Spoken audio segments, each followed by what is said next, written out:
आता आपण lecture second घेतोय. तुम्हाला काही गोष्टी सांगायला काय हरकत नाही. थोड्याशा व्हिडिओ लेक्चरची आपल्याला सवय नसते किंबहुना आम्हालाही सवय नसते. त्यामुळे कशा पद्धतीने लेक्चर घेतल्यानंतर इफेक्टिव्ह होईल आणि कशा पद्धतीने घेतल्यानंतर विद्यार्थ्यांना समजेल तर थोडासा गोंधळ नाहीच नाही. तरी सुद्धा म्हणून तुम्हाला सांगितलं की पहिल्यांदा थोडंसं पुस्तक बघायचं, नेमके सर कुठला पॉईंट शिकवतात, नेमकं काय सांगतात ते आपल्याला समजणं गरजेचं आहे. आपण मागच्या स्लाइडमध्ये बघितलं की डेफिनेशन ऑफ केमिकल कायनेटिक्स आणि we have to discuss about definition of chemical kinetics and very fast reactions example आणि व्हेरी स्लो रिएक्शन्स याचे एक्झाम्पल. आता ह्या वेळेला ऍक्च्युअली सिलेबसमध्ये तुम्हाला सांगितलं की डायरेक्ट थर्ड ऑर्डर रिएक्शन आहे, म्हणजे introduction of chemical kinetics and direct third order reactions. आपण आता जरी असलं तर केमिकल कायनेटिक्सचा ज्या ज्या स्टडी करत असतात त्यावेळेला तीन गोष्टी खूप गरजेच्या आहेत. पहिले म्हणजे रेट ऑफ रिएक्शन, दुसरं म्हणजे ऑर्डर ऑफ रिएक्शन आणि तिसरं म्हणजे मॉलिक्युलरिटी ऑफ रिएक्शन. ह्या तिन्ही कन्सेप्ट समजल्याशिवाय आपण पुढे जाणं योग्य नाही. म्हणजे समजलंच पाहिजे प्रत्येक विद्यार्थ्यांना मॉलिक्युलरिटी ऑफ रिएक्शन. तिन्हीच्या डेफिनेशन आपल्याला केवळ माहित पाहिजे. म्हणजे आपण बघतो की रिएक्शन होतं म्हणजे नेमकं काय होतं हे पहिल्यांदा माहित पाहिजे. रिएक्शन होत असताना आपण बघतो की ऍक्च्युअली रिएक्शन होत असताना concentration of reactant changes at the same time concentration of product increases. म्हणजे एखाद्या रिएक्टरचं कॉन्सन्ट्रेशन कमी होतं म्हणजे रिएक्शन होतं. म्हणजे कॉन्सन्ट्रेशन चेंज होत नाही याचा अर्थ रिएक्शन होत नाही. रिएक्टरचं कॉन्सन्ट्रेशन एकतर वाढलं तरी पाहिजे कमी तरी झालं पाहिजे. जनरली आपण काय करतो रिएक्टरचं concentration generally decreases at the same time concentration of product increases and that is called as chemical reactions occur. Concentration change होत नसेल तर ती रिएक्शन नव्हे. त्यामुळे तर एक गोष्ट लक्षात ठेवायची, रिएक्शन जर व्हायची असेल मग ती स्लो होऊन दे फास्ट होऊन दे परंतु कॉन्सन्ट्रेशन ऑफ रिएक्टंट चेंज व्हायला पाहिजे. आता त्या ठिकाणी रिएक्टंट, रिएक्टिंग सबस्टन्स किंवा नुसतं रिएक्शन किंवा केमिकल रिएक्शन ह्या सगळ्यांचे अर्थ एकच.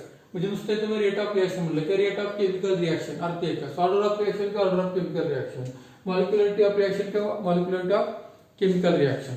आपण बघूया आता रेट ऑफ रिएक्शन म्हणजे काय. म्हणजे तुम्हाला मी सांगितलं rate means speed, rate means velocity. ह्याची डेफिनेशन आपल्याला इनिशियली आपण डेफिनेशन सांगायची. Rate of reaction is defined as the rate at which concentrations of the reacting substances vary with time. Concentrations of the reacting substances vary with time. Vary means changes. म्हणजे as time passes, concentration of reactant changes, and at the same time, concentration of product increases. म्हणजे concentration of reactant decreases at the same time concentration of product increases. त्या पद्धतीने आपण म्हणतो. मग पुन्हा the rate at which concentrations of the reacting substances vary with time means as time passes concentration of reacting substances changes. मग आपण बघतो की आता according to the law of mass action the rate of a chemical reaction is proportional to the product of active masses of the reacting substances. म्हणजे कुठल्याही chemical रिएक्शनचा rate लिहित असताना आपण law of mass action use करत असतो. मग rate लिहित असताना आपण ह्या पद्धतीनं हे साइन वापरतो. Actually this sign is used in case of solution. हे साइन जर आपण घेतलं तर this sign should be used in case of gases reaction. आणि असं जर घेतलं तर हे आपण हे कन्सिडर करतो हे कुठला बी रिएक्टंट असेल ह्या पद्धतीनं. म्हणजे इन जनरल ह्या पद्धतीनं गॅसेस स्टेट मध्ये रिएक्शन असेल तर ह्या पद्धतीने रेट लिहितात आणि सोल्युशन मध्ये जर असेल तर ह्या पद्धतीने रेट लिहितात. आता जरी आपल्याला यावर्षी जरी नसलं तरी रेट लिहिण्याच्या पद्धती माहित असलं पाहिजे.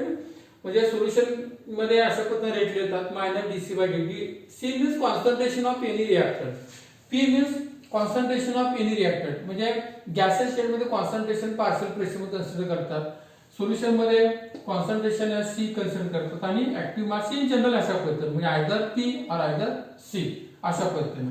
आता मग इथं मी निगेटिव्ह साइन दिलं. काय करायला मी समजा पॉझिटिव्ह साइन सुद्धा देऊन हेच असं देऊ शकतो.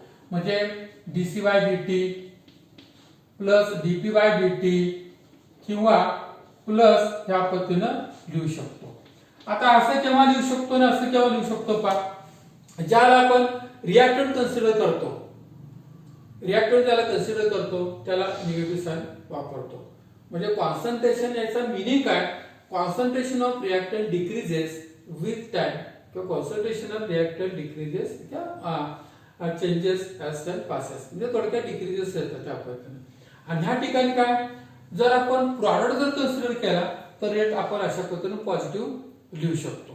उदाहरण आपण बघूया, म्हणजे एक्झाम्पल घेतल्यानंतर लक्षात येईल. म्हणजे प्रॉडक्ट जर कन्सिडर केला तर त्याचं रिझन काय, तर positive sign indicate that concentration of reactant increases, concentration of product increases with time as time passes. ह्या पद्धतीनं आपण जातो. मग आता एखादं एक्झाम्पल जर घेतलं, समजा असं मी एक्झाम्पल घेतलं.